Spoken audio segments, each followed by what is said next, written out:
1, 2, 3. I've been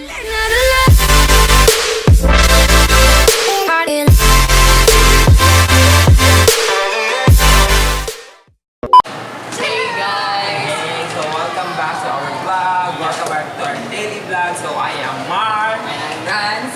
So, ayun. So, Really, nigga? for yesterday, we've attended a tutorial session with our fellow Athenians and I've learned so much, a lot about that, about direct and indirect proof. So, Rans, how about you? How's the experience? Yesterday it was very fun, it was very educational, and we learned that math can be easy once you get to know about it. And yeah, so to see what happened yesterday, here are the clips.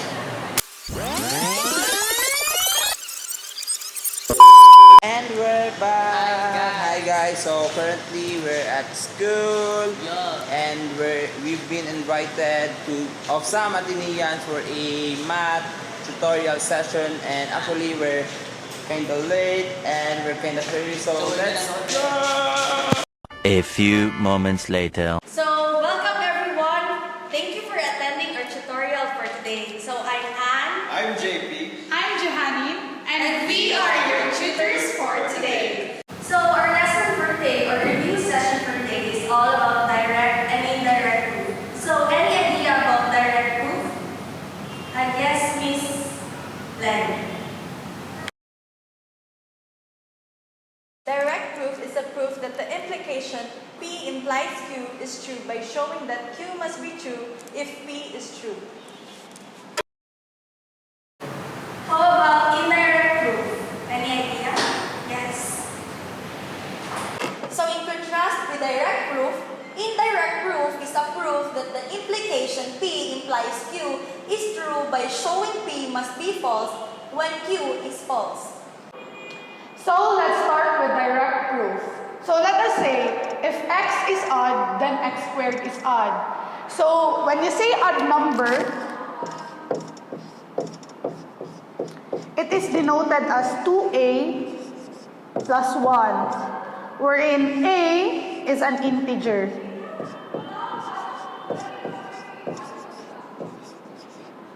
How did I derive this? So for example,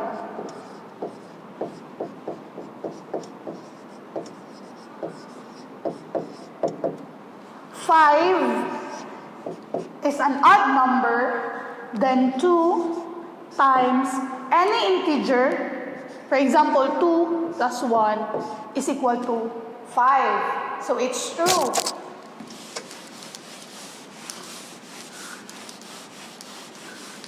So let's start. Suppose x is odd, then x is equal to 2a plus 1, which is this. Wherein a is an element of an integer. So, now, x squared is equal to 2a plus 1 squared. Here, factored out, so it becomes 4a squared plus 4a plus 1. Then we need to get the odd number. So we need to factor out this. It becomes 2a squared plus 2a plus 1. We know that this number is odd. So by closure property, we can denote this to add another letter. So for example, let's use B. Wherein plus 1. Wherein B is equal equal to 2a squared plus 2a. So therefore,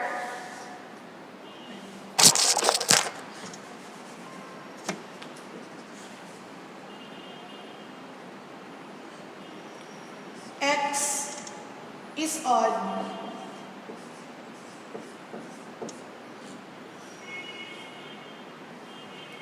when x squared is odd when x is odd. So ladies and gentlemen, we are done with the direct proof. Now let us proceed to indirect proof. Say for example, if 3n plus 2 is odd, then n is odd. So the first step there is, since we are in indirect proof, let us change odd into even. So if 3n plus 2 is even, then n is even. So since we are in indirect proof, let us use the word assume. Assume that n is even. Therefore, n equals to k, since it's even, to some integer of k. So if follow that, 3n plus 2 equals, all we need to do is substitute n with 2k. So, 3 times 2k plus 2. So, the answer is 6k plus 2. Basically, you're going to move 3 here, multiplied by 2k. So since 2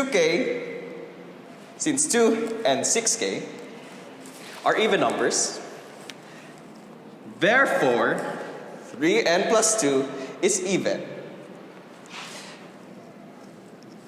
P implies is also true. So thank you for coming in our tutorial today. I hope you learned a lot about direct and indirect proof. So review dismissed. God bless always. So yeah, that was it. It was very fun, And educational as well. but very tiring.